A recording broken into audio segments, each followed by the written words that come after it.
Welcome to Dark Horse Paranormal Podcast Live. How are you guys? Happy Thursday. Happy Dia de los Muertos. Yes, happy Day of the Dead. Happy Day of the Dead. Hope you're celebrating. Remember your ancestors. This is a wonderful day, one of our favorite holidays, because we like to remember those that have passed before us. And we feel like our ancestors are contributing to who we are today, even those that we don't know. And it's great to have reverence for spirits. So how you doing? It's a Dark Horse Paranormal's night because we're from Rhode Island, Massachusetts, and our guest is also from the area. So we're going to get right to things. Let me just tell you a little bit about our guest, Tom Stewart. He has spent over 20 years as a broadcasting professional working on and off air and dozens of radio and television programs across New England. He is also a working stand-up comedian. He's quite funny, with over 10 years experience on stage, a voiceover artist, a narrator, and a public speaker.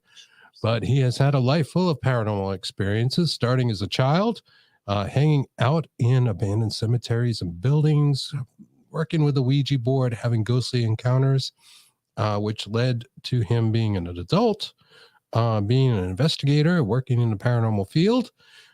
He hosts the wonderful podcast available anywhere you get podcasts called My Paranormal Story, where he tells a lot of his tales and talks about his experiences. I've listened to this. It's a wonderful podcast. About 1 million downloads. So this is definitely something you want to check out. And we're going to bring him right on and talk about it. Let's talk about it. What's happening, Tom? Hello. How are you guys? Doing well. Thank you for the intro. You read it perfectly. It was perfect. There you go. Slightly abbreviated. You know, I can only get so many words out, and you're fine. Just how it goes. But I think I surmised everything well enough. You did. You had a life of paranormal starting as a child. And the question we ask all our guests, we'll just lead off with it, is about your childhood and your first paranormal experiences. What we found is that almost all of our guests, people as adults that have an interest in the paranormal and the unseen, if you will, had some sort of experience as a child. Did that happen to you? I did. I had several as a child, several as a teenager. A lot of them I didn't even realize were paranormal until later when I became an adult and thought about it and was like, hey, wait a minute. I remember this one time this such and such happened, and I think that was something paranormal. So it wasn't until I became an adult and started reflecting on things. When I started my podcast, a lot of those memories that were buried came to me and revealed to be kind of a paranormal nature, or at least unexplainable. But yeah, some of my earliest memories of being interested in the paranormal was as a teenager, exploring cemeteries and abandoned buildings and just wanting to learn more about these things that people were calling paranormal. I was very interested and curious about stuff. What drove that? Were you watching certain shows, reading certain books? I think it was just my friends. I had a couple of different friends who had family members, brother or sister, who were kind of into things like that. They were into the paranormal. They were into Ouija boards or witchcraft. And, so we would tag along and kind of watch them doing their things. And I just was curious about it. I wasn't interested in being a part of it, but I wanted to know why they thought it was real and why some other people don't. So I just kind of was observing, and I just kind of, that and lots of the different legend and lore going around, that people would tell me about. I loved stuff like that. Especially around our area. There's a lot. Yes. Growing up in Rhode Island, there's a lot of history, a lot of urban legends. And I live up in Massachusetts now, but, Rhode Island's my home. And growing up there, where I grew up, there was so much paranormal history stuff going on everywhere. And, it was just such a cool place to grow up. And while other kids were out riding their bikes or, getting into trouble, I was sneaking into cemeteries, and trying to Mhm. sneak up on a witch's circle out in the woods or something. There you Yeah. go. Yeah, for sure. Yeah. For sure. In Rhode Island, like what are some of your places that you were kind of like really into going to check out as Oh, you matured as an investigator, yeah. realized, yeah, that place is absolutely haunted. For me, I spent a lot of time in Swan Point Cemetery, which is in Providence on Blackstone Boulevard. It's a huge, huge, huge cemetery. It's been there for I believe since like the late 1600s, but it's still an active cemetery. There are still people being buried there to this day. That's how big it is. And it's like a huge park. Back in the day, they used to make cemeteries look like parks so that people could have a dual purpose with it. You could go and spend the day with your lost loved one and have a picnic or something. So this Yeah. place is beautiful. This cemetery is like a park. It's got a nice pond and it's got all these different trees and animals. And you go in there and you feel like you're in a park. You don't even feel like you're in a cemetery. It's not like a typical graveyard. But there's a lot of history there. That's where H.P. Lovecraft is buried. Mhm. That's where Amasa Sprague from the Sprague Mansion is buried. And there's a lot of different legend and lore there. There's a lot of witchcraft that's being practiced there, or at least in the woods behind it. No And kidding. I kind of grew up around all of it, and people told me all the stories, and I wanted to investigate them. So Sure. that's where I spent a lot of my time. I would ride my bike or go for walks in the woods with friends and just try to look for things. I think that's great, and we're in line with each other. It reminds me a little bit of Hope Cemetery in Worcester. I'm not sure what part of Massachusetts you're living in now, but that's Mhm. one of those places where you walk in and it's like you really do want to have a picnic or spend the Yeah. day. The statuary is just amazing in Yep. there. It's unlike your normal cemetery. Yeah, that's very cool. Very cool. What else? I think in our time, I wanted to talk about the Conjuring House a little bit because Rhode Island, since we were Yeah. kids, has grown into this thing about the Conjuring House. Yeah. It's the hot topic right now. It is It a hot is. topic. It It is. A lot of has been attention. for a while. So it certainly does, and Mhm. rightfully so. It's an interesting place. Do you have any experience there? Yes, I just went there recently. Have you guys been there yet? Yes. You have? Yeah. So the Conjuring House, which most people around here call it the farmhouse, it's in Harrisville, Rhode Island, and it's the house that the movie was based on, and it looks nothing like the house in the movie. In fact, most of the movie doesn't match up with what actually happened in the house. Yeah. But I did tag along with my friends Cody and Satori one night as they were going there to do an investigation with a group that was there. So I kind of just hung around in the background just because I'd never been there. I had one chance to go there years ago when I was an investigator with RISEUP Paranormal, and this was before the movies and before all of that hype. And that night, it was a small place, so we didn't need everybody. So I stayed home that night, and then next thing you know, it becomes this huge movie, and I missed my chance to investigate it. But I finally got to visit there earlier this year, and it didn't disappoint. It's a very, very interesting place. You just can feel the energy when you're in there, even if you're not a sensitive, which I am not. You just go in there and you just feel like there's history in this building. You certainly do. There is just something Yeah. about when you walk up there, and I really don't think it is the lore surrounding it or the movies, because Kristen and I hate to say it, we're old enough to remember when there wasn't a movie about it Right. and all of that, and it's just basically another house in Rhode Island here. Yeah. But there is something about even the It's the land, grounds, the land yeah, the as land. well in the back, especially. There's Yeah, something that's about what I'm that. told. Yep, that's what a lot of people say, that the land is definitely just as paranormal as the house itself. It was weird. And I mean, there's lots of stories that have gone on between being something to do with military or something to do with Native Americans and witchcraft and all these other legends and everything. So I don't think Sure. anybody really knows for sure why that property is so paranormal as it is. But there's definitely something going on there. I mean, I was there like 10 minutes before something started happening. I'm Yeah, standing yeah. there in that main living room, just everyone's just kind of chit-chatting, and all of a sudden I hear a door jiggling, and I'm like, is somebody trying to get in the room? Like, is someone having trouble with the door? Because it's one of those old latches you have to kind of lift Oh, up, come you know? on. Mhm. And Synchronicity. then it's happening again, and I'm looking, and I look at Cody, and he's looking at me, and he hears it too, and we go check the door. Nobody's there, of course. So we open it, close it, go back. It starts doing it again. So then he goes to the security video, and sure enough, there's nobody at that door, but someone or something was jiggling that You can handle. see And the latch. yep, the little latch for the door Wow. Okay. next to the basement. Yep, not the basement door, but the door across from it. I have something very eerie to tell you, this is probably why. Mhm. It's probably a synchronicity. So last night, I was laying in bed. There was nobody home. Jacob was with his dad, and I was by myself with my cat. And I'm in an old house, and it has a latch. At Mhm. 3:23 this morning, because I checked my phone, my door opened up by itself like this. And I Oh, looked, I yeah. thought somebody was in the house. I'm like, what the hell?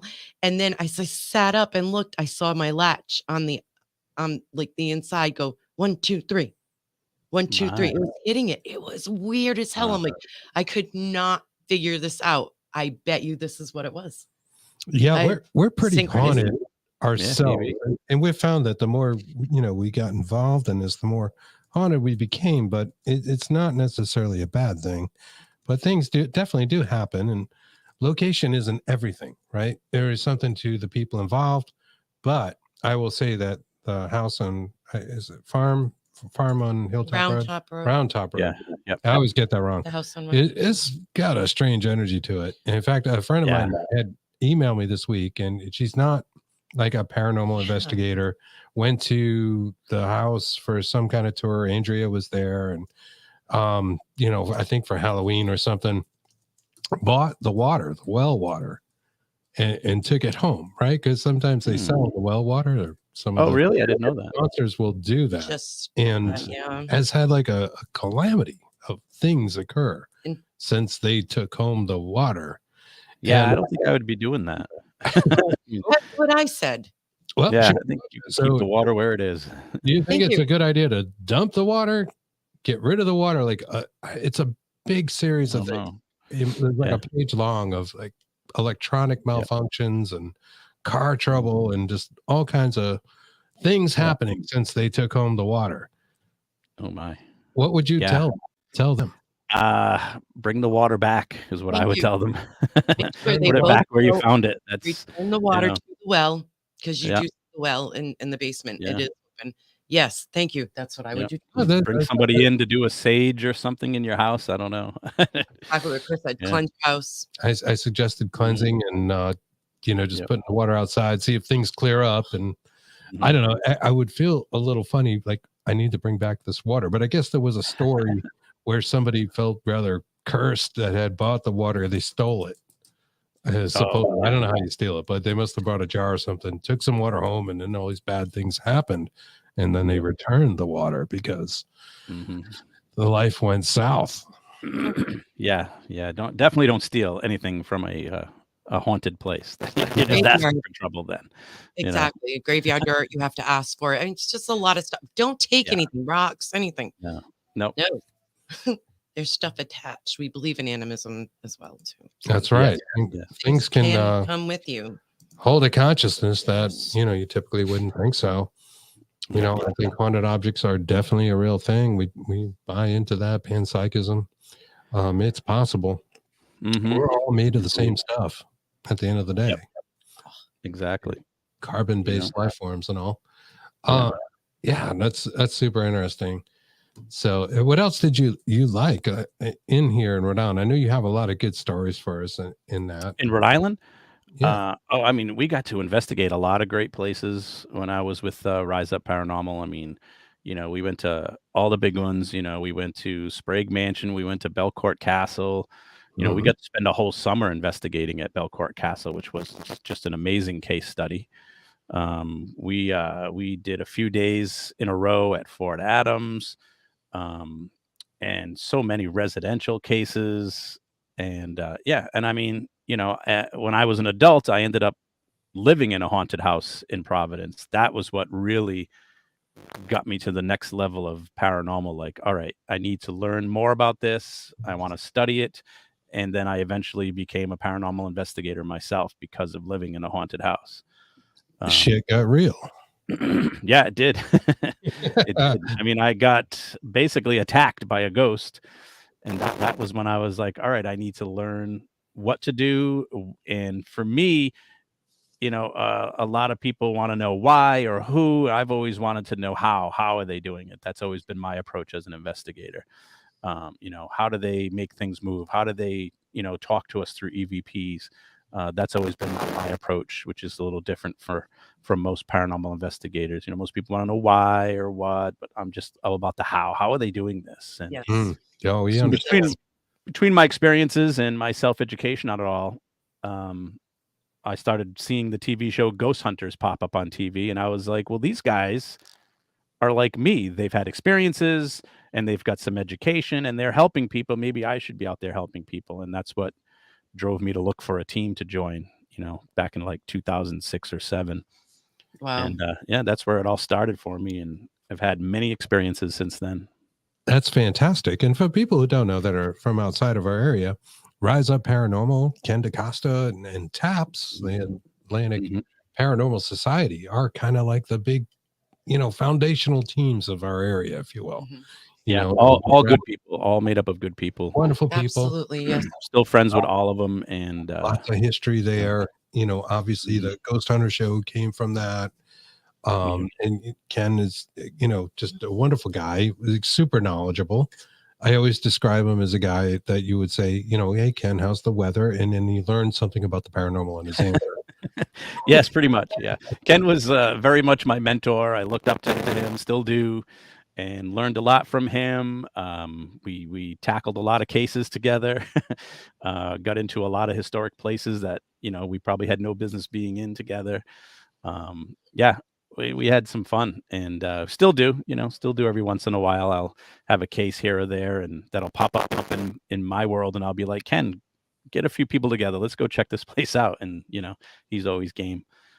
So yeah, the crew at Rise Up and then the crew at TAPS, I got to investigate with the TAPS home team several times. And, I've gotten to know Cody and Satori really well.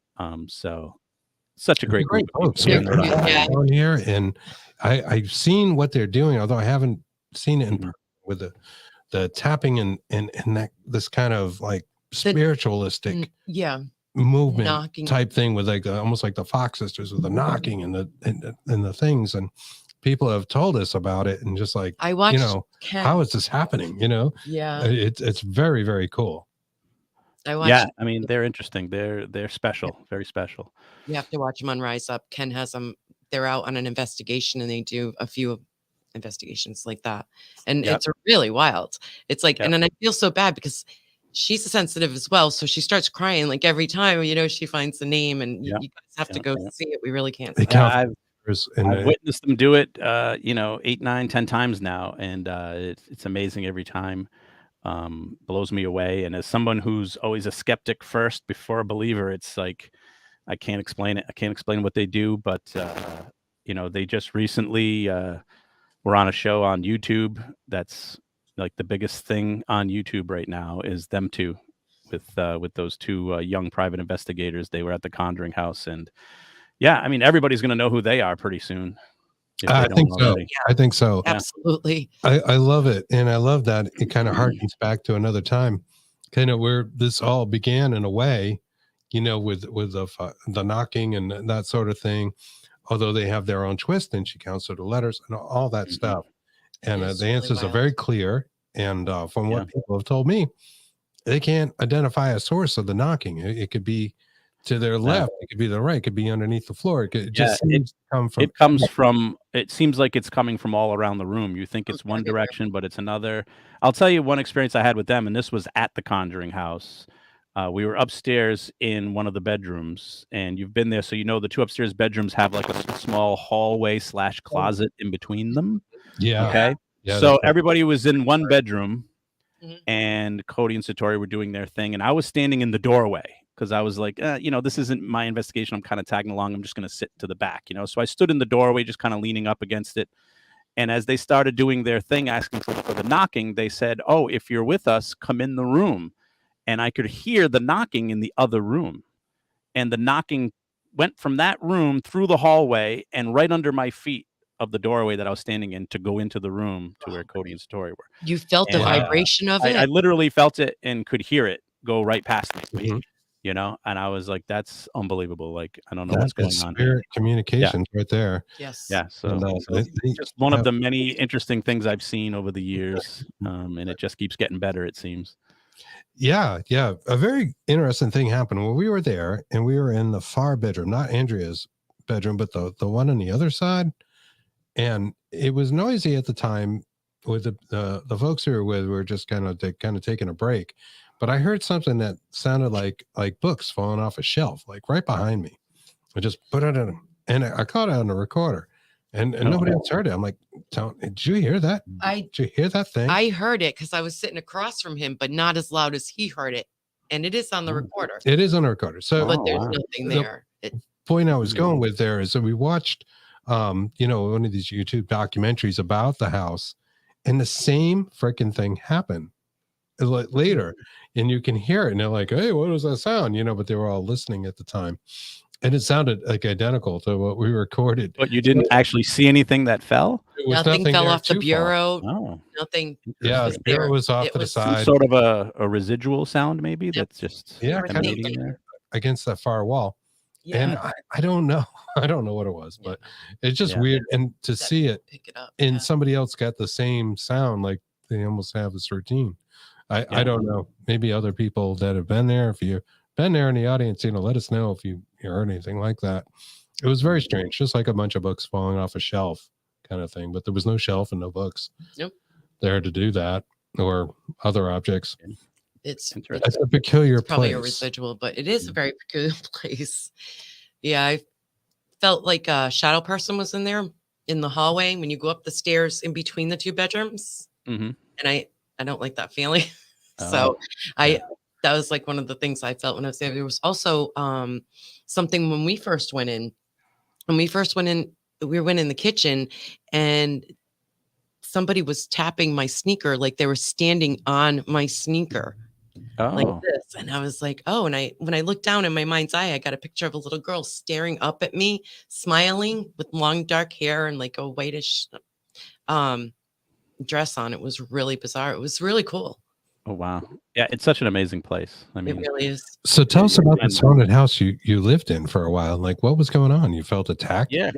Yeah, I lived in this house. It was a house in Providence. It was located on Cemetery Street. Which should have been the first red flag, but yeah, it literally was across from a cemetery, a big cemetery in Providence, and I think it's called North Burial Ground, something like that. But anyways, I was in like my young 30s or so, and I had a friend who was living there with 3 roommates, and I used to go over and visit a lot and see them. And 2 of the roommates were girls. They lived in the bedrooms upstairs, and a lot of times they would talk about there's ghosts in the house and that it's haunted and whatever. And, and us being guys, we just kind of laughed at them, they're girls. But then after some time went by, one of the girls moved out and the other girl made herself a bedroom in the basement. That's how bad she thought it was haunted upstairs. She preferred the basement. So she made a bedroom in the basement. So that opened up 2 bedrooms. So me and another guy moved in because I needed a place at the time. So I took the bedroom at the top of the stairs, which was supposedly the most haunted one, but at the time it wasn't bothering me, So anyways, how hauntings happen. It's like little things first, and then they kind of escalate and build up a little. That was kind of what was happening to me. I would notice things were moved or missing. I'm a very particular person. I know exactly where things are, where I put them. So if somebody moves them, I kind of notice. It's a weird thing. And I kept noticing things were being moved in my bedroom, and I was starting to get suspicious of my roommates. Like, what are you doing in my room? One example was I had an autographed baseball from Roger Clemens, and I kept it I still have it. I keep it in a plastic cube, you know, like you put autographed baseballs in, and I would have it on my bureau up against the wall, so the back of the bureau. But I would come home from work, go in my bedroom, and then the baseball would have been moved to the front of the bureau. And I'm like, who's moving this baseball? You know, it's in a square cube. It's not rolling. You Sure. know, Yeah. so who's moving this? I'd put it Plexiglass. back another day. It would be in the front again. And I'm like, what is going on? And then I remember one day I got up to get ready for work. I go take a shower. I come back into my bedroom and all my bureau drawers are pulled out and my closet door is wide open. And I'm the type person that closes everything. I'm a closer. I always close doors behind me. I always close drawers, everything. So I know that if I opened it, I closed it.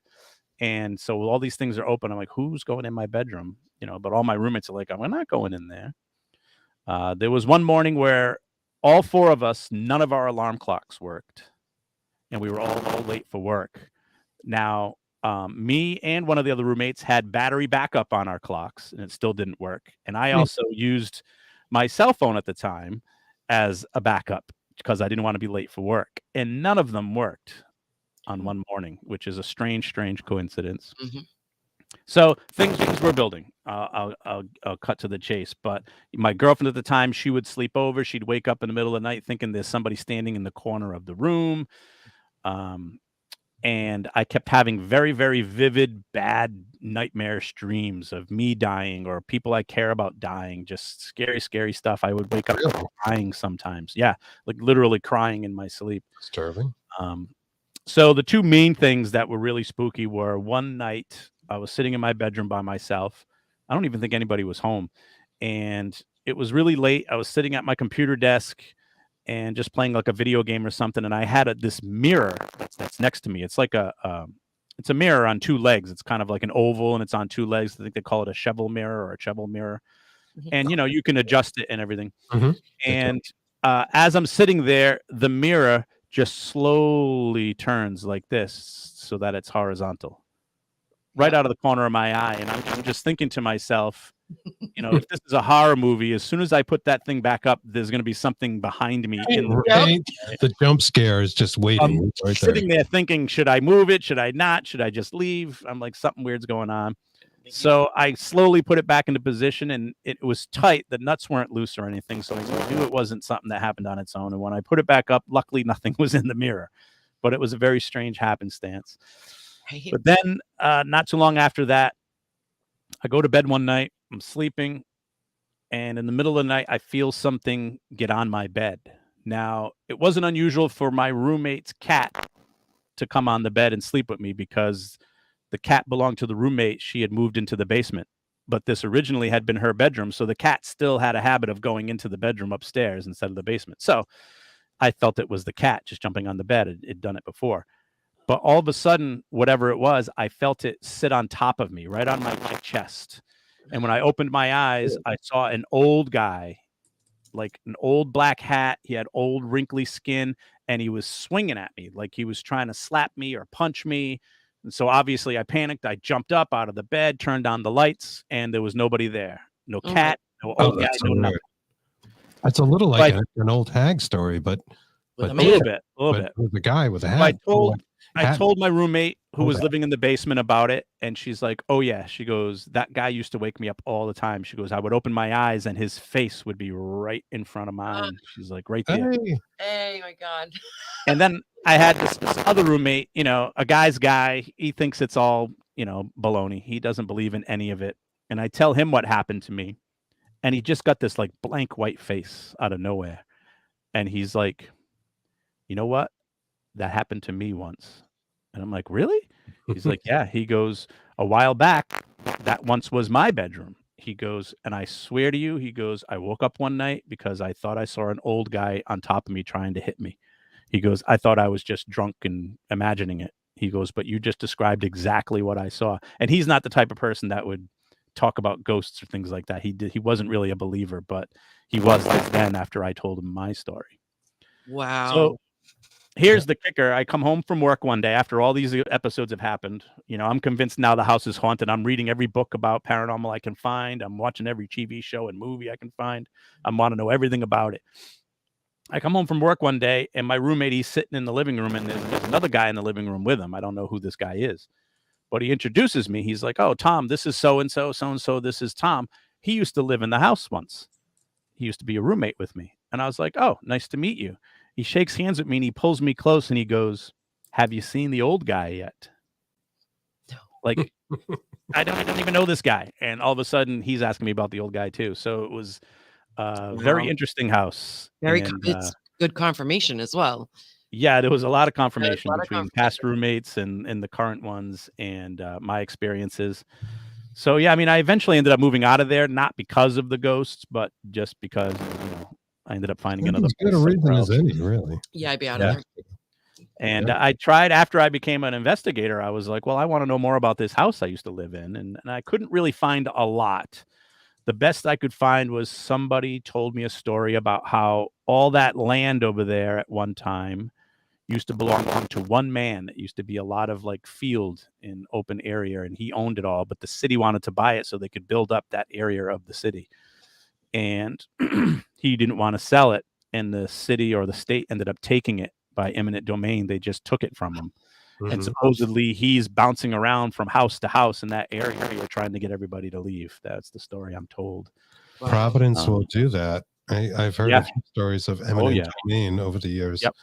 Yeah, Yep. It yeah. definitely happens. And that's the story I heard. I can't confirm it. It's just another urban legend. But there you go. That's the story That's of the the old reason man. why he would be upset though. Yeah. So there it is. Justifiably. Yeah. It was his property and he wants everyone off of it. Yeah. No, Get off my land. understandable. So if anybody who lives on Cemetery Street in Providence is watching this, let me know if you've seen the old man in the hat. Wow. Well, that That's is pretty Great interesting. story. And it reminds me of, the shadow figure with the hat kind of stories that we do hear. Have you had any experiences with that? That's the only old guy in a hat that I've ever come across, thankfully. I've seen my share of shadows here and there on investigations out of the corner of my eye. We've maybe caught one or two on video or on a laser grid and stuff. But no, that was the most vivid apparition I think I've ever seen, was that one trying to attack me. Scott Horn says, "Go on, get out of here." That's right. Get off my land. Get off my lawn. You're squatting on my land. I love that. I love that. And there are a lot of spirits out there that do that to people in certain houses, like the older houses, even, Yeah. just the land alone. I mean, we A don't lot know. of them are confused that this is my house or my property and you're not supposed to be here. And so, Yeah. so sometimes that's how hauntings happen. And people might mistake it for being evil or demonic or something, but sometimes it's just an old curmudgeon that, wants you out of his house. Yeah, Exactly. exactly. Exactly. We went to Hanging on to it. a private investigation where the father had just passed away, but he built the house and everything, and he didn't want to move on because he built the house. So Yeah, but he's attached to it. Yep. exactly. Yeah, absolutely. That happens. Yeah. That's as good a reason as any. Now, Yeah. as far as like equipment goes, are you an equipment guy? Do you hoard the gear? Do you have a trunk full of stuff? I don't have a lot of stuff myself. I have mostly just handheld stuff right now. And I'm still an old school guy. I like my EMF detector. I like my audio recorder. I have a nice parabolic that I'll hook up to my recorder so I can really focus on where a sound is coming from and catch it nice and clear. Mhm. And a flashlight. I mean, that's basically, I'm not really into the ghost boxes and all those things. I'm not a big believer in those. I'm very much into the science and not the belief of the paranormal, and like I said, my approach is always, how are they doing it? Not why are they doing it or who's doing it. I just want to know how they're doing it. How are these things happening? Because I've caught enough EVPs throughout the years that I'm convinced there's something there communicating. Oh yeah. We agree with Can we you. say it? Is it a spirit? I don't know. Is it something from another dimension? I don't know. It Yep. could be anything at this point. We just don't know. We just, Everybody applies their beliefs to it. And, so I try not to use things like ghost boxes and things like that. I feel like they kind of trip your thinking into, trying to formulate something without the evidence. You're trying to basically just, you're concluding something just because of a word you heard on an electronic box, as opposed to the other way around. And so, I've always stayed away from things like that. I'm fine if people use them. Everybody can investigate their own way. But I'm very old school. I'd rather, put some flour on the floor and see if any footprints show up. Hey, I love that. Something like that. Oh, there you go. Like, see if Scooby do it. the new Yeah, I'm Newtonian old school physics like still that. work. Yeah. To me, the best evidence is an EVP or a video of something. Because those are hard to if you analyze them properly and you've controlled your area properly, it's hard to debunk somebody saying something that's not in the room with you. Right, right. Very true. Well, I think that's great. I think it's harder to get that data. We do like some of those things. We do like spirit boxes and ITC a lot, but I agree. I mean, you can certainly get false positives, and it opens up the door to having more of them. But I also feel like it's giving more opportunity for the spirits to talk, like to be able to manipulate something that's we can perceive with our five senses. We go with the five senses, right? To communicate. So it is like it is kind of a balancing act, right? You don't want to give so much that you're just living in a world of pareidolia, Exactly. but at the same time, you want to be able to talk, and it's not always. I think. Well, I mean, the whole idea of this has been to try to communicate. That's what most people want to do, is they want to go on an investigation and they want to communicate. I mean, that's why Ouija boards have been so popular for so many years. People want to feel like they're communicating. And I feel like spirit boxes are just another Ouija board. They're, as much belief as you put into it is what you're going to get out of it. You know what I mean? Yes. So it's, so I feel like the false positives way outweigh the positives you might be getting from something like a spirit box or an novelist or something like that. And I don't feel like most investigators take that into consideration. No, a lot of them don't. I feel like you're hearing a word that's intriguing to you, and now you're trying to find something that it applies to, where investigation should be the opposite, Right. Just because it said that word doesn't mean it has anything to do with the place you're looking, So I feel like it just gives you power of suggestion that you're looking for, because you already come in with a theory or at least a hope of communicating. And when it says something, like blue dress, and all of a sudden you're like, oh, I think the lady was wearing a blue dress. Look that up online. Oh, she did have a blue dress. Well, there's no proof that that's what the ghost was saying through the box, that they were talking about the blue dress they once wore in one picture, So you're not really finding evidence. You're just kind of finding power of suggestion that you're onto something. And hey, it makes people feel good. So go for it. That's what I say. And maybe it all leads, you get enough confirmation that it starts to tell a story, or it doesn't, and you're just there. But a lot of times things happen, and, things moving, especially like your baseball across the dresser. Yeah. When you see things moving, that's a whole different ballgame. That to me is real data. Yeah, latches, doors opening. I can't believe I saw that latch this morning at 3:23 this morning. I'm like, what the hell? First it opened, it went, and then I saw it when I sat up, and I went, what the hell? And it was 3:23 3 times. So weird. And so would you say your favorite bit of equipment is like a recorder? Audio recorder would be my favorite. Yeah. Yep. Do you like the field recorders, or more the old school, like the Panasonic that people love? And I like the digital. Any kind of a solid digital audio recorder is fine by me. Yeah.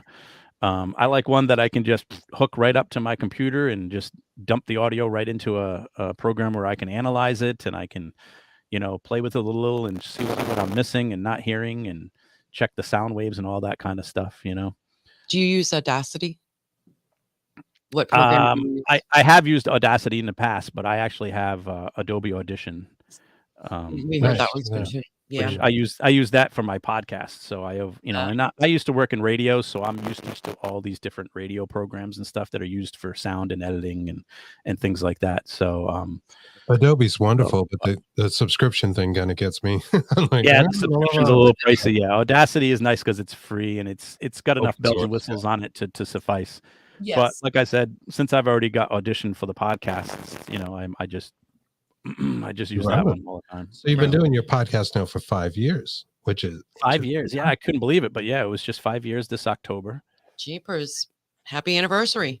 Oh, thank you. You're welcome. That's wonderful. Fun. I mean, I can't say I've been consistent for 5 years, but the first episode came out 5 years ago. It's better than time us. off. There's been pandemics and things in between, you know. We may go back to doing some more like audio podcasts and doing that. We have a few out there, but we've been very inconsistent. And we found just doing like live shows was easy. Like we got it done. Yeah. What happened with us is we kind of like over obsess on trying to make it right and doing all these things, and it's like we're making a freaking full feature movie. You know? Yeah, I know what you mean. Like, For goodness sake. Audio podcast, I drive myself crazy because I want everything to sound just right. Perfect. And I do it all myself because I'm not good at delegating. So, you know, I write it, I record it, I narrate it, I score it, I edit it, I, you know, produce it, and then I have to promote it. We understand. So it takes a while just to do one episode, but luckily the people who listen are patient. You know, they know that it takes It's me at least wonderful what 2 you weeks. do. We've heard you, and it's absolutely awesome. Your stories. Oh, well, thank you. You're very welcome. Thank you. I appreciate it. You're welcome. If you had a favorite ghost story to tell, Oh yes. what would that story be? Of my own. Personal experience. Well, the one I told you about, the haunted house on Cemetery Street, seems to be the most popular one. People always are on the edge of their seat when I tell them that one. So that's always an interesting one. There's also probably one of the more. There's a couple of the most listened to ones that I have on my podcast. One of them would be the Station Nightclub Fire, which you guys, I'm sure, familiar with, being from Rhode Island. All too familiar. I used to play at the station all the time. Like I played it when it was the filling station. I knew the 3 different. I played under 3 different owners. I knew that place inside and out. And some of the people that were there, most of the people that I knew that were there got out. It was some of the people that worked there and that kind of thing. I had a ticket for that. You can add me to the list because I'm a survivor. I was there that night. You were actually God, really?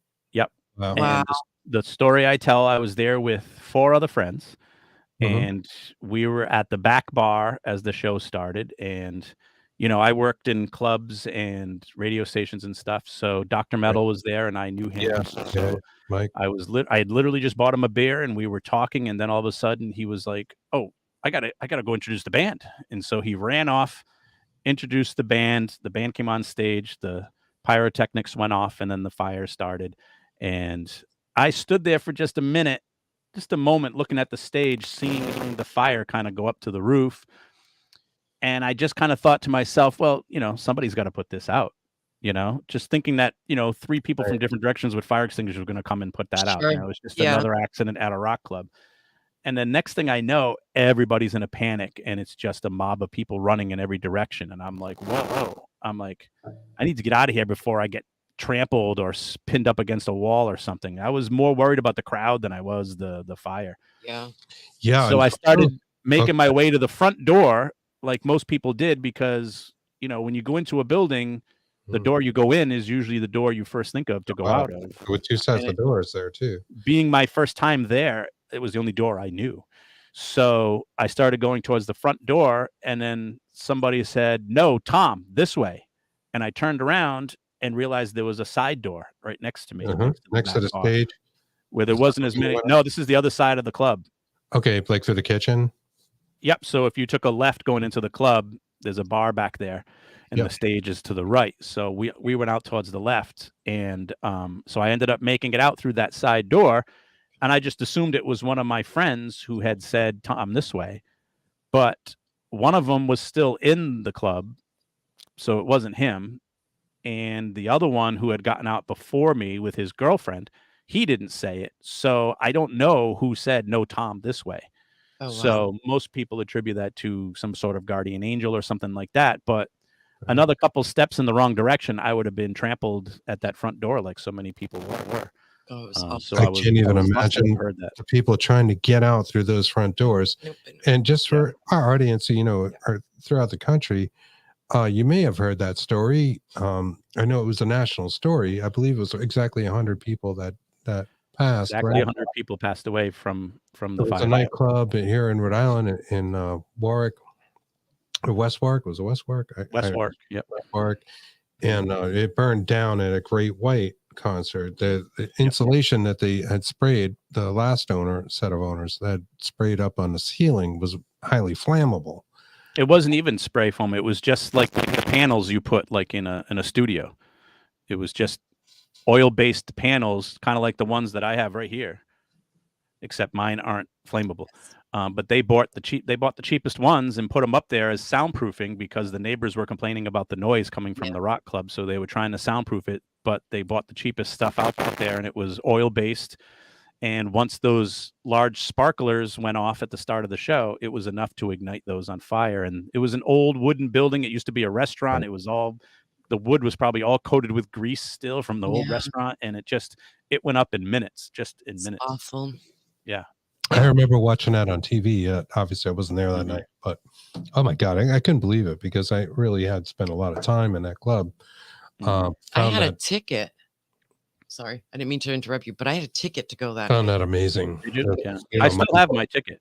I still have my ticket and the receipt from buying it at Strawberries. If you wanted to, Yeah, I went to I bought it at Strawberries in Seekonk. Believe it or not, literally that day. Like it was just kind of a what the hell? Let's go to this show. Kind of a moment for me and my friends. You know. Yeah. Yeah. So you almost went. Kristen almost went. She had a ticket. Yeah. And I was a regular. Connected. So a lot is a strange thing, and our hearts go out to those folks that didn't make it out, including Dr. Metal. Yep, including the doc. Yep. Yeah. Yep. So a big thing out here. I don't think anybody investigates that, and that's probably a good thing. Yeah, I hope not. I mean, it's a memorial park now, and I'm sure there's been some people that have gone in there and with Ouija boards or mediums or whatever and tried to get something. But hopefully nobody's going to try and go in there and do an actual investigation. Just let them all stay in peace. Yes, please. Yeah, we agree. And that brings up a kind of a moral point. Investigating in general. Do you investigate tragic events? People go to Gettysburg every year, and it's a huge tragedy. Good question. Yeah. It just feels a little icky to do that. When it's been a tragedy like that, especially if it's a natural thing like that. But people do it. People want to communicate. Like I said, that's the goal of most people who go out there is they just want to prove they can communicate with the other side. And sometimes that's not the way to go at it. No, we understand. Agreed. It's not all about the thrill of encountering phenomena. Yeah, it shouldn't be. It shouldn't be. No, and I think it is like part of the initial draw. In fairness, I mean, people want to, like, all right, this is going to be scary, that kind of thing, and I think that's okay to a degree.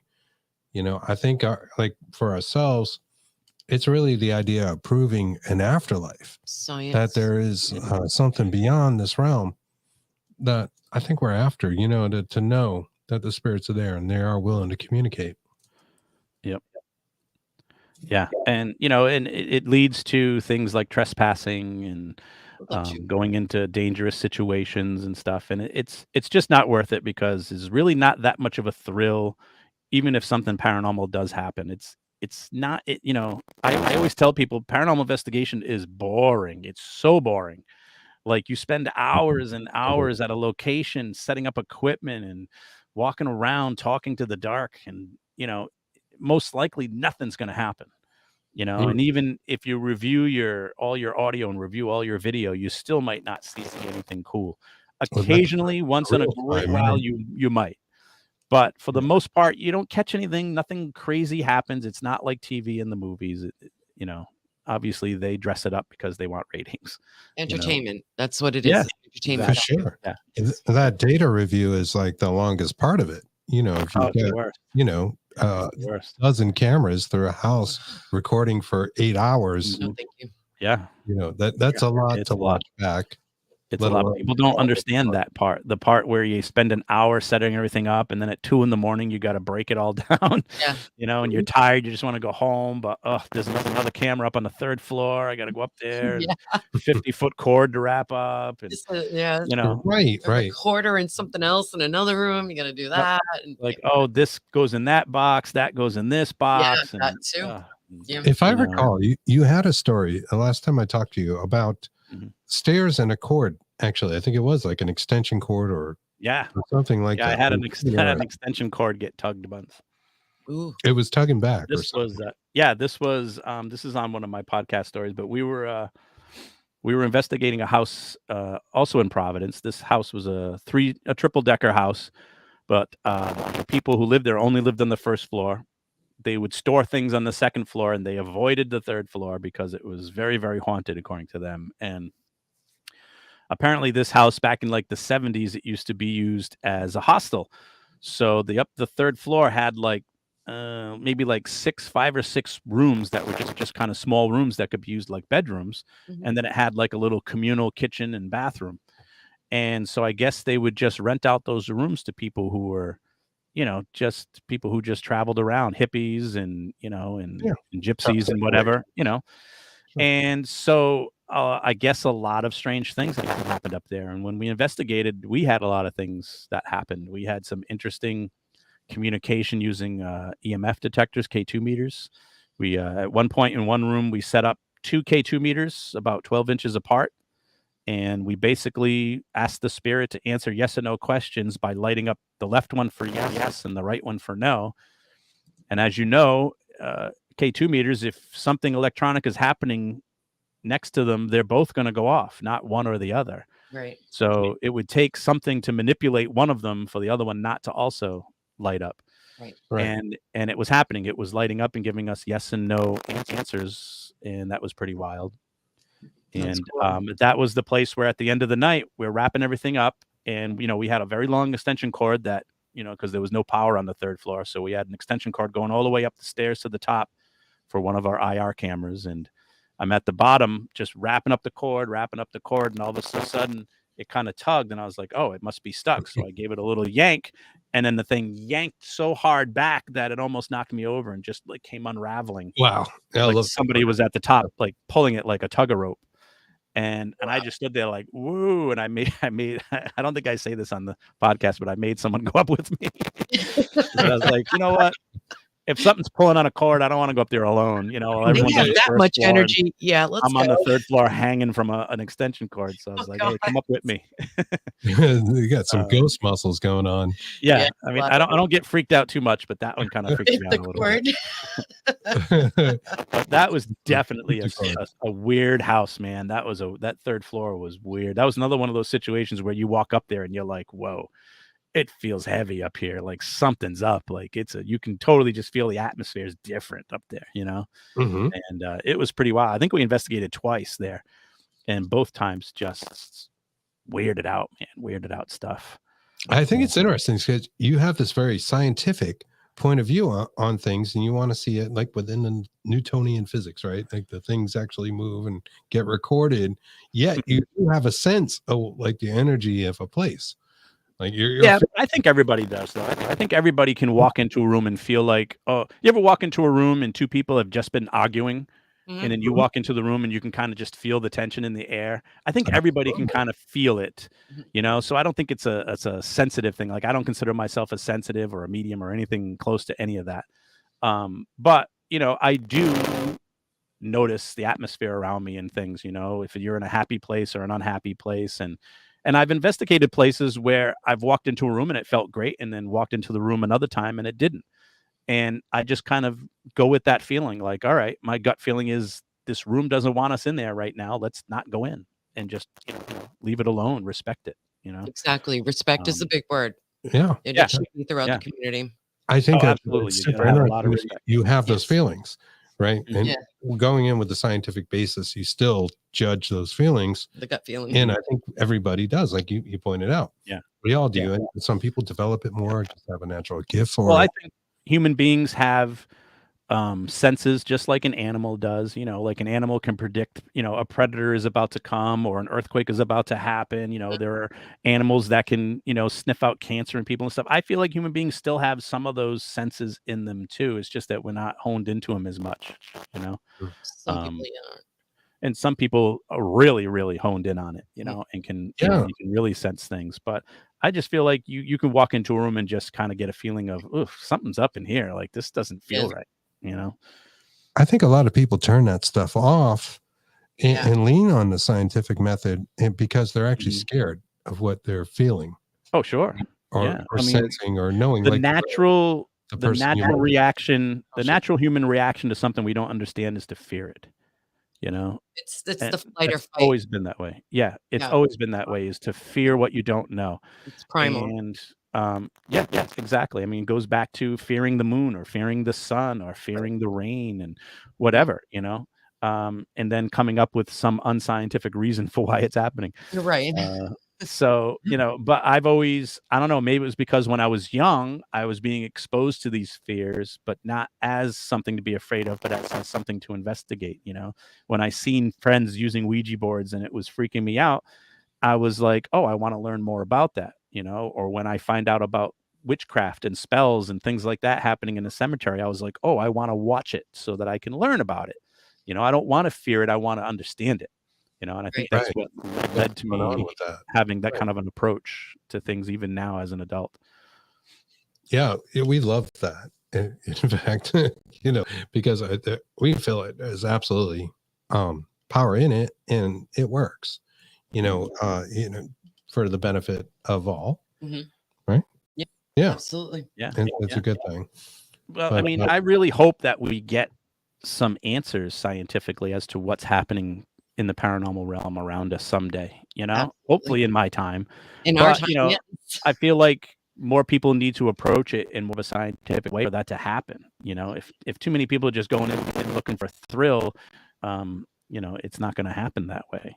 now So we there has to be new approaches. it's just there isn't really a good ghost detector. It seems like spirit can use anything. It can be dowsing rods, it can be a K2 meter, it can be an SLS cam.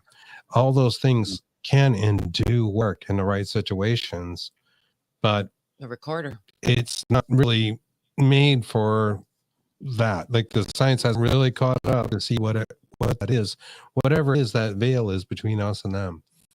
Yeah. That really, Well, I think we've nailed it down to energy. We know that there's an energy, and we need to somehow figure out how we can get to the energy and see if it will communicate with us. And we don't know what they're capable of on the other side. We don't know what Right. they're working with.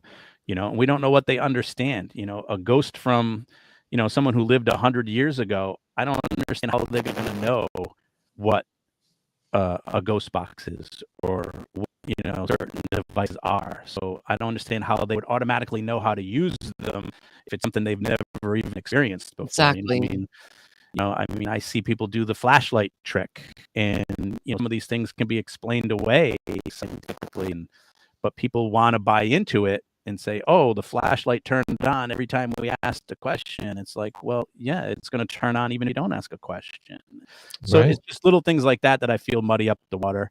But people are having fun with it. It's entertainment now, and that's what people do. And so you got to let them have their fun because otherwise, That is like otherwise it, manifestation too, it's though, right? better than what it used to be because, only just 30 years ago, nobody would even talk about an experience. Right. If their house was haunted, they didn't want anyone to know. They were just deathly afraid of even thinking about it or talking about it. At least now everyone talks about it openly. And, Thank it's kind of you. like the UFOs. Everybody talks about it openly now. You're not Exactly. a kook for talking about it anymore. So Now I you have guess that's the Congress positive. involved. That should be Mm, fun. yeah, yeah. Even better. That's the scariest part is when Where's Congress System of gets the Down? Yeah. You need them. as long as Congress stays away from the ghosts, I'll be all right. Thank you. Yes. Stay away I from our think it has. dead. Yeah. Bob Um, Bigelow, and don't even get us started. Parapsychology and people that are involved in that, like Gene Radin and people like that, often talk about things like the person manifests it, right? And then you can easily go to quantum physics and say, and I'm saying easily because I understand it like I understand, a grain of salt, Right. but me too. as I understand it, our will may influence things on a quantum level, and Mhm. people may be manifesting some of this stuff themselves. Mm. They talk about the hormonal teenager Yes. is the real poltergeist. And that Yes. stuff, Yeah. which in and of itself, if you believe that, is an amazing story. That your hormones and your rage as a Mhm. teenage girl could make a chair fly across the room. Like, I don't know. I think that's kind of fucked up myself. Excuse my French, but it kind of is, right? Yep. At the same time, you work that into like a haunting situation and a residual power perhaps behind that hormonal girl or that angry old man. I don't know. What do you think about that? I'm with you. It's just I just don't know. I feel like that's an option, that it's some sort of a biological or psychological thing that we're creating ourselves. I feel like it could be, like you said, a quantum physics. Maybe it's timelines that cross over for a quick moment or something. I mean, it could be time travel. It could be so many different things that we just don't know. We can't And, comprehend either. You know, yeah, and we're just not even ready to comprehend it Our either. pea brains cannot understand yet. And it could be all of those things at the same time as well. You know what I mean? You know, we're trying to say, oh, it's one thing, but maybe it's not. Maybe it's a whole bunch of different things that are happening, and that makes it even more confusing. You know, maybe it's all part of one big messy ball. You know, of Bigfoots and aliens and ghosts and, you know, and chupacabras. Who knows? I mean, it could all just be all part of one big portal that they're all coming in and out of all the time that we can't see. I mean, who knows? Maybe these things are all around us all the time, and we just, our lack of, you know, eyesight, we can't see them. Yes. You know? Yeah, exactly. Our senses are really limited. And if you look at it from that perspective of like, okay, this is what you got. You can feel stuff, you can see stuff, you can hear stuff. There could be 100 other ways to interpret actions around you that your brain can't process. I mean, we only use a very small percentage of our brain as it is, and even less if you're in Congress. So, like, spot on. No, but I mean, that's something I've always talked about, is that, you know, our you know, the spectrum of light, we can only see this much of it, but there's so much outside of that that we can't see that exists. And if things exist in that realm, maybe they're there and we just can't see them. Same thing with audio. Our hearing only reaches certain wavelengths, and then outside of that, there are sounds being made around us that we can't hear. You know, like a dog whistle, for instance. Like, or there are ultra things low, ULF, Yes, ELF. ELF. That's where we think, that's where we think EVPs may live, is just below our hearing.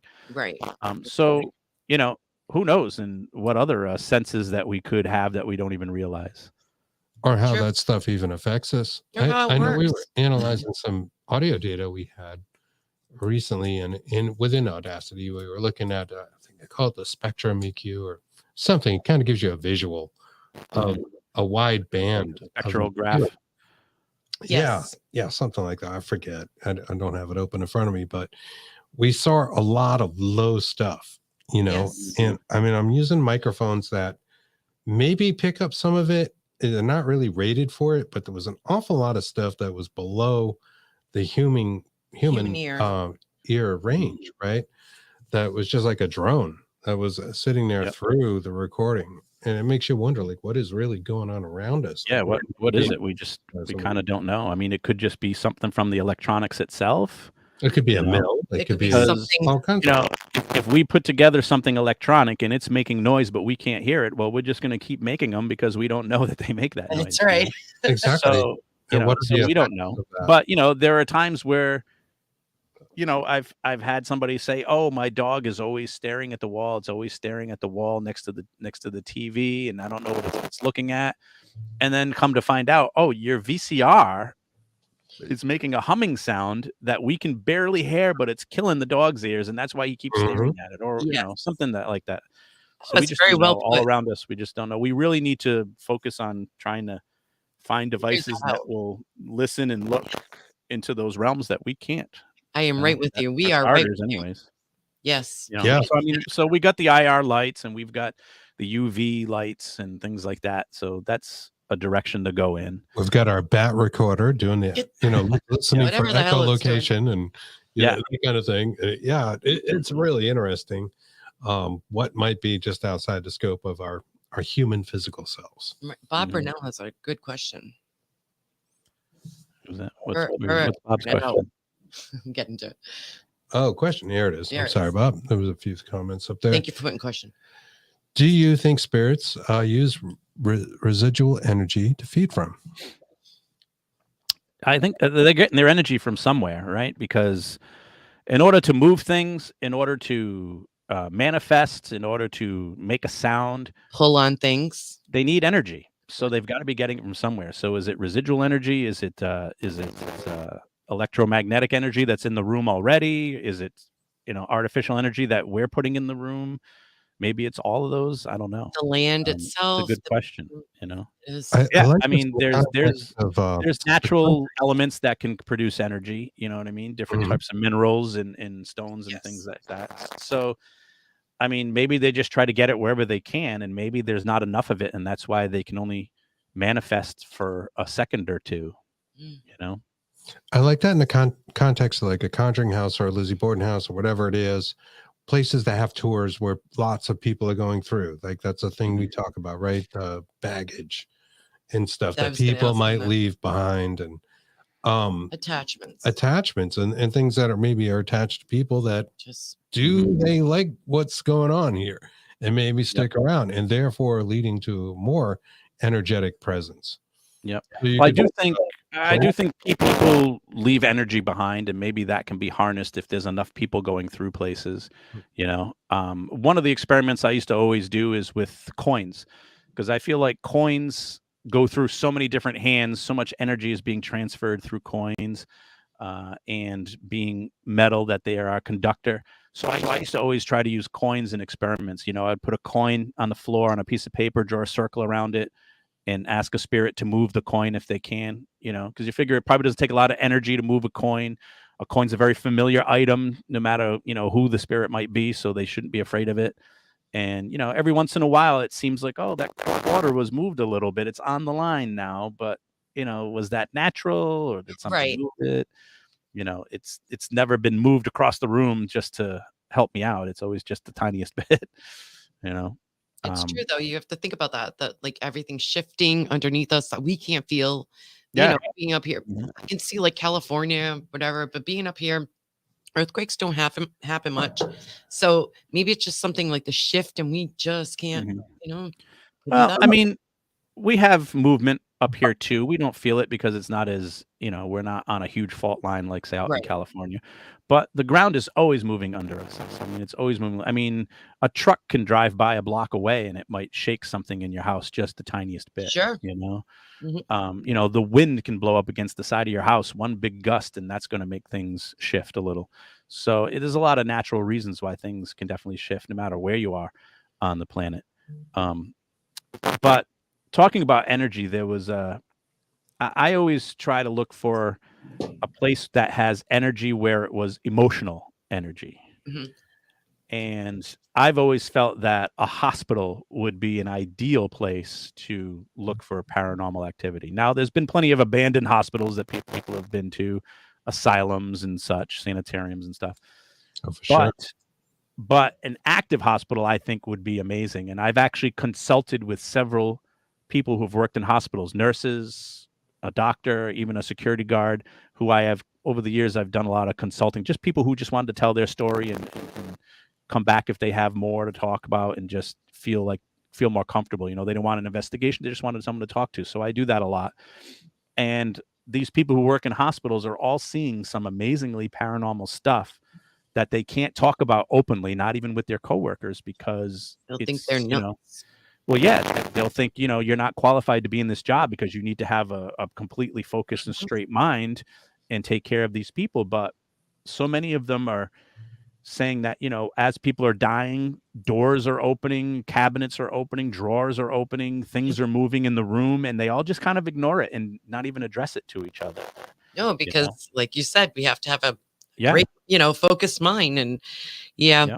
I've And been there. and nurses that I've talked to who have been there as people are dying, they literally will sit up and start talking to somebody who's not in the room right before they lay back down and take their last breath, pass away. Like, Yes. things like that. And some of them even had people, they feel their spirits followed them to their home after.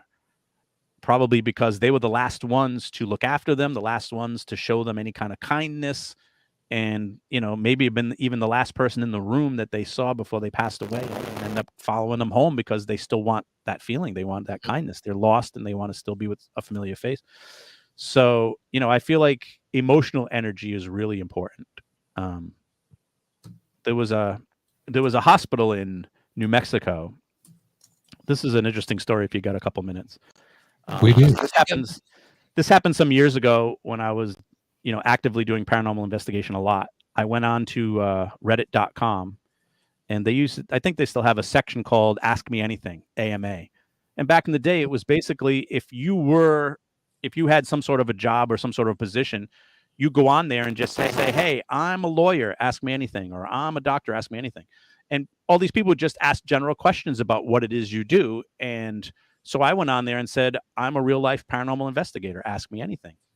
And for like the next 3 weeks, I got bombarded with questions from people, cynics, but some people just trolling, but a lot of people asking serious questions. And I took all of them serious and did my best to answer them all, in the best way that I could with my experience. And after about a week and a half of that, this guy reaches out to me and he says, I'm a movie producer. He goes, and I've stumbled across something. He goes, and I've been looking all over for somebody I can talk to about this. He goes, and I happened to see your AMA on Reddit. He goes, and I watched the way you answered all those questions. He goes, I watched the way you handled yourself very professionally and courteously, even if they were being rude, you were nice to them. He goes, so I feel very safe telling you this. He goes, I was filming a documentary at a hospital in New Mexico. The hospital had just closed down. It had only been closed down for a couple of weeks. He goes, it was ideal because I was filming a movie about some military people who were in the hospital. It was a documentary he was doing. He goes, and I wanted a hospital that looked like it was still active. He goes, so this was perfect. It had just shut down and they gave me permission to be there for 3 weeks. So I filmed my documentary. He goes, but while we were there, he goes, so many weird things were happening. He's like, cameras would shut off and not turn back on. He goes, elevators that nobody was using kept opening and closing. And he said there was one day while we were filming and I could hear babies crying. And he's like, I literally told someone, is part of the hospital still open? Like, why do I hear babies crying? And they're like, no, there's no maternity ward or anything open. There's no reason why there should be babies crying. So he basically started talking to people who worked there, and they all started verifying that, yes, the hospital is very haunted. It always was, and da-da-da-da. And he basically was like, I want to do a documentary about the haunted hospital now. And he said, he goes, and I need somebody who knows what they're doing and talking about and how I approach this and stuff.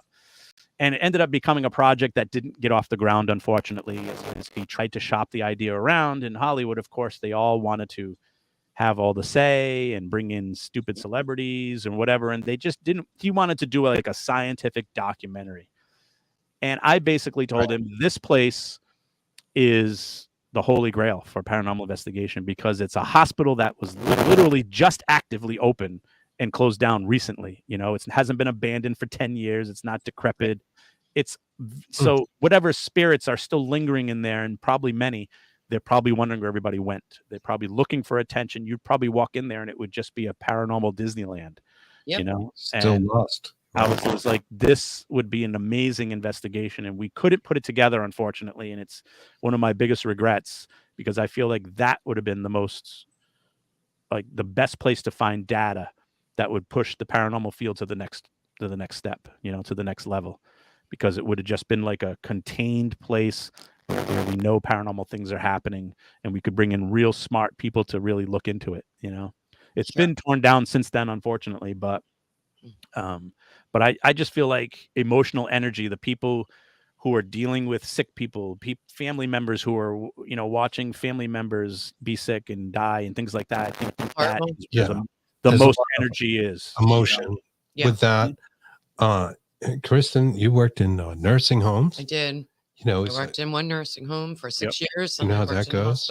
Everybody in the place knows that it's haunted. Yeah. Right? Isn't that kind of a thing? Yeah. I've heard things, I've seen things that I can't explain, and I wouldn't say anything to anybody. So not surprising. Yeah, it's not surprising, but I feel like that's where the energy is, because there's so many people right on the threshold of our world and wherever you go when you die. Like that's what a hospital is. It's right. It's the doorway to the next side. It is the You threshold. know. Yeah. So if you really want to investigate, what's in the middle, that's where you need to be. But obviously, you can't just go into an active hospital and investigate. There's Right. more important things going on. Excuse me. Or a pardon me. nursing home for that matter. Yeah. It's like, But it's if by really chance disgraceful, right? a hospital closes down, right then would be the best time for a paranormal team to get in there and try and do an investigation, like a real Definitely. legit investigation. That to me would be the one. That is key. And that is too bad that didn't get off the ground, because I think it would have been really fruitful Yes. as far as the data you Oh collected. God, yes. Bob mentions, and we know about this because we Yes. were supposed to go with Bob. He was coming off of a paranormal investigation. He got sick. He went to a hospital, and that's how hardcore Bob is. Yeah, Bob, So you're awesome. Sick in the hospital doing EVP sessions. That's awesome. Does and gets an EVP in the hospital. Bob. Yeah. So wow. I think that is pretty amazing.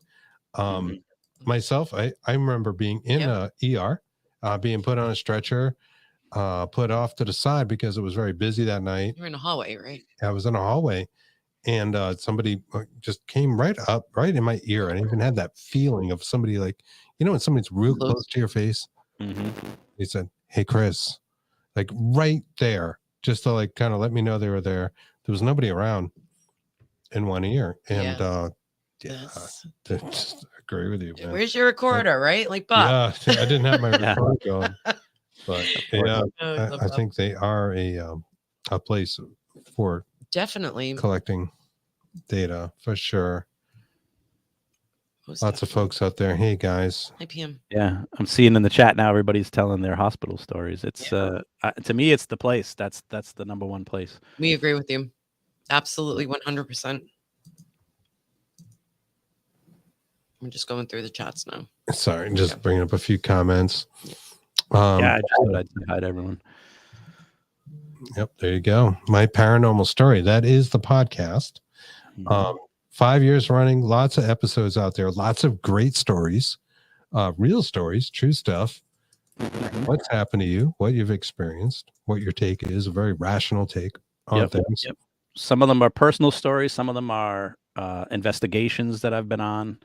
I've still got at least a few more really good investigation stories to tell on the podcast, and at least a couple more personal experiences. And, it's funny because I'll be writing down one of my, stories of, oh yeah, I remember this happened to me, and I'll be writing it out. And then it'll spark a memory of something else. And it's like, oh, I got to make a note of that now because I think I need to tell that story next. And that's how it's just kind of escalated just over and over. And now I'm like, geez, why did I have all these paranormal experiences? And I just think everybody does. And we just kind of dismiss them. We don't really think of them in that way. Yep. And I think if people sat down and really thought about strange things that have happened once or twice in their life, they'd realize that they happen a lot, and that we're all experiencing them. It's not as paranormal as we think. Yeah, I think life is a magical journey. The idea of synchronicities, you just have to pay attention, and then you start to see all these dots connecting, right? All these lines connecting the dots, because it's right there in front of you. It's a matter of being open to it without being, too like crazy with it. I'm not telling people to be like, all right, connect to everything. But there's a lot of stuff going on around, I think, all of us. If it wasn't for Chris, I would not be doing this right now, because my childhood was so bad with the negative, the shadow beings. There's two. That I would not be doing this right now. So I understood that there were things that I could see and hear, but I like tune them out. I don't know how I shut them off, but I did when I was a kid. But they still kind of got through here and there, but still, I didn't want anything to do with it. Nothing. Yeah. It was kind of awful. Yeah. So, but now I'm running with it, but I still will be, I'm a little. Yeah. See, now you're curious. Now you're one of the Goonies now. You want the like one of my favorite movies. Goonies. Yeah, me too. Goonies, Ghostbusters, Poltergeist. Yeah. I mean, Sure. That's what I blame. I'm sure you like that. I know we did. We loved Leonard Nimoy and Search of, and I loved all those shows and stuff. Yeah. If there was a place you could go, do you have a bucket list? Wow. I have a couple that I would love to go. I would love to go to the Skinwalker Ranch. That seems like a pretty wild place. Mhm. And the other one would be La Laurie, the La Laurie house in New Orleans. Okay. It's I don't think it's ever really been investigated. It used to be owned by I think Nicolas Cage bought it at one time and then Really? fled out of it. Yep, it's a notoriously haunted Fled. Please, place please. in New Orleans. Yeah, please It's Can you elaborate a little bit? elaborate. La Laurie, but that's like the French. It's LALAURIE. Mhm. You'll find a lot of information online, but basically, it was in French Louisiana in New Orleans, and basically, I believe the story was the woman who lived there. She had slaves, and she used to treat them very badly. And it was either her or her husband, I can't remember, used to do experiments on the slaves up in the attic, Oh where God. she Really? would try to take the body parts of one slave and put them onto the other, Frankenstein. things like that. Lots of just horrific things happened Very up there. Nazi-like. Yeah. And yeah, Frankenstein-ish. and supposedly to this day, if you walk by the house, you can still hear the screams and Turtles. see shadows in the windows. And Oh, it's one of the terrible. stories is Nicolas Cage. He famously loves to buy up all kinds of like spooky, macabre type places like that. And he bought this place. And one of the things he usually does is he buys these places. He'll stay at them for a little while for the experience, and then he ends up selling them off. And after the second night there, he sent his entire family home from the house. Wow. And then he was gone like the night after. He didn't stay even a full week Nope, and hidden. sold it right away and never told anybody why. He just wanted to get rid of it as soon as possible. I think he actually lost money on it because of it. Wild at heart, my eyes. So Right? it's a pretty famous one. I think Wow. the TV show American Horror Story did a kind of not a parody, but kind of a similar story to it. And I like think an so too. It was influence. Coven. Yes, the Coven. Coven. I I can't remember if believe it was Coven. Was it Coven? The It second was the one where, what's her name? Kathy Bates is like Oh, doing yeah. experiments on all the people. Oh no, Yeah, it wasn't. What was no, it? it I don't was think it was Coven, I but think I did see it though. yeah, I forget which one it was, but it was like season 4 or 5, somewhere around there. But yeah. they did their kind of version influenced by it. But yeah, that house I think would be pretty spooky to go into. Those are the two that stand out to me. The catacombs in Paris, everybody wants to go there, of course. You know. Yeah, Love yeah, to- we would love to The do thing that. is, the energy of so many people, other people going in before us, and Yeah, it just feels very touristy now. It And does. kind of feels like it would lose its shine. exactly, which is why we go with what you say, like we'll say house on Round Top Road, Conjuring House. That's the Mhm. same way. And Yeah, like, that's gonna lose its luster eventually too, because it's being Or being gain used a like different a one, right? Yeah. There's so many people going through any kind of public Yeah. type place. yeah, That yeah, it's like all like people Lizzie hate. Borden's and places Exactly. like that. Yeah, it just kind of loses its Can lose its sheen, You or can maybe take feel on it. something Mhm. different than was yeah. there, maybe 10 or 20 years ago, whatever it 30 is. years ago. Mhm. Yeah, Yeah. you can actually feel it when they. Yeah. Yep. For sure. That's interesting. The catacombs would be a wonderful visit. I would just love to see it. So many bones. Oh my God. Okay. Yeah, I think I just want to see it. But I I don't wanna think it go- would be haunted. Don't feel like I would have any feelings or experiences at the catacombs. Or it's haunted, Yeah. AF. Maybe. One or the other. Maybe. I would believe the land above or below would be more haunted. I don't know why I think that, but I would like to go. I don't know if you've ever heard of Göbekli Tepe, which thank you, AJ. Y-Files tonight is on. Göbekli Tepe. Don't go there yet. That sounds familiar. And it's in Yeah. Turkey, and it's like 12,600 or 11,600 years old. Now, we don't know what language they spoke. So if we went there and did like EVP sessions, what would we Yeah. would they speak in English? Would they speak in their original language? I'd really like to know about this. Well, I mean, it makes sense to me that, when you die, you don't learn every language. So I would feel like if you're doing an EVP to someone who spoke a different language, you wouldn't be able to do it in English. They won't know what you're saying.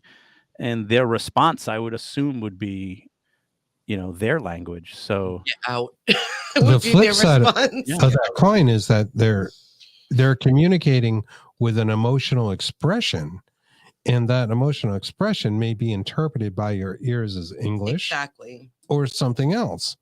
You know, it's a weird place to be, right? So Yeah, then you we bring up joke about Göbekli abductions, yeah. Tepe, and maybe they speak in like a clicks and clacks or something. Yo, you say that. Right, but maybe would get a clear EVP. Now I've heard EVPs, and I know Ken has one. Ken DaCosta. It's in French. Yep, I was there for that one. I Oh, you were caught there. that one myself. Yep.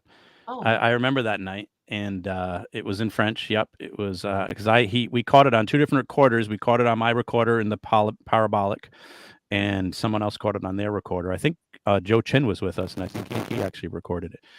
And yeah, I mean, we were investigating an old mill, and you know, it was in Woonsocket, Rhode Island, which used to be very prominent French people, Canadian French. And back in the day, the mills would have many French-speaking people working in them, and so all night long we hadn't really gotten any response. And then towards the end of the night, Ken decides to speak French and say, you know, merci beaucoup. And sure enough, we had a voice on the recorders that said merci beaucoup back to us, wow. but with like a French accent and a different voice from anybody else that was with us there. And that was pretty wild. So yeah, I'm the believer of you're going to have to speak the language of who you're trying to reach. I don't know if language translates, you know, like your theory through motion. I'm not sure if I could buy into that. I would have to experience it. Where's the memory Yes. of language stored? You know, is it outside the body? I don't know. Rupert That's a good Sheldrake question. talks about some of that. Consciousness. Yeah, like an external sort of memory storage that we may have. I'm not sure. Nobody really knows. Yeah, I don't know. Yeah, I mean, who knows how it works? But you know, I mean, I see the TV shows always doing EVPs in English. You know, even when Right. they're in, you know, a castle in, you know, Germany or something, and it's like, Dracula's I don't think- castle. How does that work? I don't think these people understand, bro. You know, That's awesome. Dude, but that's, you know, that's just how I approach it. I try to put myself into the mind of whoever it is we're trying to make contact with. So, you know, if they're old fashioned or they come from the 1800s, I'm going to try and use phrases, something they're familiar with. And if it's a different language, try and use a language that they're familiar with. To me, that just makes the most sense. But who knows what happens when we cross over? Maybe all the stuff that's wired in our brains here is totally different. Yeah, you know? could be. We like the idea of music. Kristen's been Yes. cataloging some like older Old music, and hymns. And you know, things. to possibly use on investigations to see if that can bring about That's some sort of emotional reaction. I love music. We both do. So it's something that I've felt that maybe we can even contact them better, you know, with, would I say better? I don't know, but they be, you know, better contact. If they knew the music and the hymns and things. And I just, Maybe it'll lend to it, you know, some sort of yeah. reaction. Well, I mean, a Or- lot of investigators used to use the shave and a haircut knocking thing. oh, come on. you My know, therapist did that. that's kind of a musical thing, you know, because you're looking for them to do the rhythm, you know. It is. Right. We actually used to do when we were of belief that there was a young spirit, we would try to get them to finish the ABCs with us. You know, like A, B, C, D, and try and get them to do the next letter. And we've had success with that. So I think there is something to music as well, you know, especially if it's music from the era that they were supposedly alive during, that would maybe attract them more, make them have more energy, maybe, you know, something like that is nice. It's a nice trigger. You know, music could be a good trigger to help. Music moves the soul. I mean, why do really people, every culture in the world loves music in some way, right? It moves you. When people say that, it's almost hard to describe. What does it mean when you say music moves you? It makes an emotional. It does, right? It makes you want to move. It makes the emotional energy that I was talking about. Feel something from it. Something out in you. You know? Yes. Yeah, we are coded in some way. No, nobody else do that. So music. So in 50 years from now, when this younger generation has passed on, play some Taylor Swift, and you'll get a lot more EVPs. How that goes, CNC right? Music Factory. Scott and I are talking about it now. Scott Horn and I. Yeah. Everybody dance now. I'm going to go back to Black Sabbath. Oh, there you go. Yep. Yeah, I like them too. Ozzy rules. He still rules. This has been great. It's been a really Yes, fun thank you. conversation. Yeah, it's been fun. I really hope our listeners go out and check out your podcast anywhere you get a Yeah. podcast. They're you spooky can- stories, but they're more than just spooky stories. I try to I always explain things and try to give definitions of things from the paranormal field perspective, so if my story is about a crisis apparition, I'll tell you what that is, or if it's a story about an investigation and I talk about one of the tools we use, I'm using the parabolic microphone, I explain to you what that is. So in a way, you're learning some stuff too along the way, as well as me just telling you a spooky story. But if you just like to sit around and listen to a spooky story with the kids, most of them are, no longer than 30 minutes long. So it's a nice little wonderful. sit. It's Yeah. nice. I like that in the short bit. So you can take a shower, put it on, Yeah. speaker in the bathroom, Yeah. check it out. Mhm. You're fixing your hair. You've It's heard good the for binging. Yeah, someone just put I would not I would shut it off. No, you can binge. You can listen to a whole bunch of them if you want. She meant Um, CNC Music Factory, not you. CNC Music Factory. Oh, yeah, okay. It wasn't you. Yeah, so, I made them short episodes so looks people good. could binge a couple at a time, you know what I mean? And, I'm glad people are enjoying them. I didn't expect I'd still be doing it at 5 years later. Thought I would do 5 or 6 of them, get bored, no one's listening, and then never go back to it, but, it's been going well. I have fun with it. I like this comment. Barbara McMillan says, I use music as a trigger in old cemeteries. Soft Gregorian chant works really well. Love that. So Absolutely there you love go. that. Lots of ideas. Seems to make sense, yeah. Right? It does. Yep. Bucket list with Skinwalker Ranch. Anything that will help trigger For the us, spirits I is love helpful, that. Nice. when we investigated the old jail out in Cape Cod, where it's the oldest jail supposedly in the country or something, they used to basically just put all the drunk pirates in there. So Is that Hyannis? is that what? Is it in Hyannis? Hyannis Mouse. I think it's in Barnstable, yeah, which is basically Barnstable. Hyannis. Yeah. We used we used a shot of rum as a trigger object because that's what pirates liked. Arr. Yep. Yeah. So Actually, trigger items are great when you're investigating. we bring those for offerings when we enter a cemetery sometimes. Well, there you We do go. that Yeah. For the gatekeepers, we. Mm-hmm. We bring this guy everywhere. Oh yes, poor This is Clowny. Clowny. Oh, your little clowny. If Clowny isn't haunted, Clowny should be. Yeah. Well, if you keep bringing him to places, he's gonna be. That's well. Well, that's what we've been doing. Yeah, that's what I keep saying. Be And- careful what you wish for. Sure enough, our doors open by themselves and different things. So That was so weird, and then you said that. no, this has been a great talk, and Yes, we really appreciate you coming on, talking about it. My Paranormal Story, wonderful podcast you have, well produced, excellent, easy to listen to. You guys enjoy it, so check that out anywhere you get podcasts. Is there anything else you want to talk about before we wrap up? I know you do stand-up comedy. I do. I mean, I don't usually talk about both of them at the same time, although I am actually working on a paranormal comedy set so I can go to certain paranormal events and still do some comedy. So at some point, I'd like to do that at some expos or something. Love You know what that. I mean? Make fun of ghost hunters or something for 20 minutes. I think the paranormal world could use some comedy. So It could. I think really we all take ourselves way too serious. So some jokes I think would be good for that. So I've been working on some of that. I put it into my act every once in a while, especially this time of year around Halloween. I can sneak in, little stories that are comedy but are also paranormal kind of. But yeah, I mean, I'm also hoping to get out a book next year that will just be a collection of short stories based on the stories on my podcast.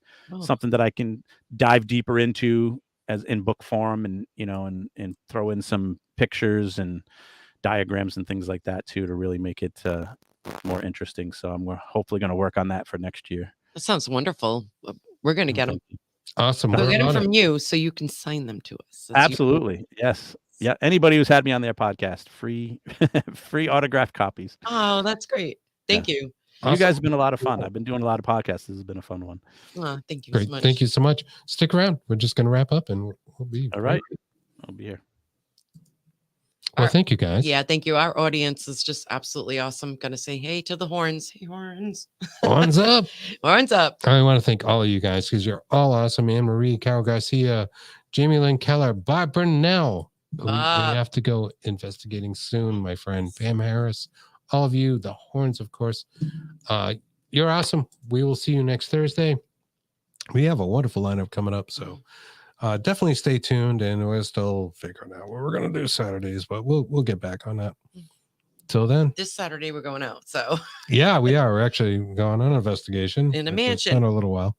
In a mansion out in Orange, Massachusetts. So we'll have some stuff to play for you guys after that. Pretty sure. Love you guys too. Stay awesome, Jamie Lynn says. I like that. Stay awesome. awesome. Maybe that's a good end. That's a good. Stay awesome. That's a good end line. I like it. Thank you. Awesome. You guys rock. Thank you so much.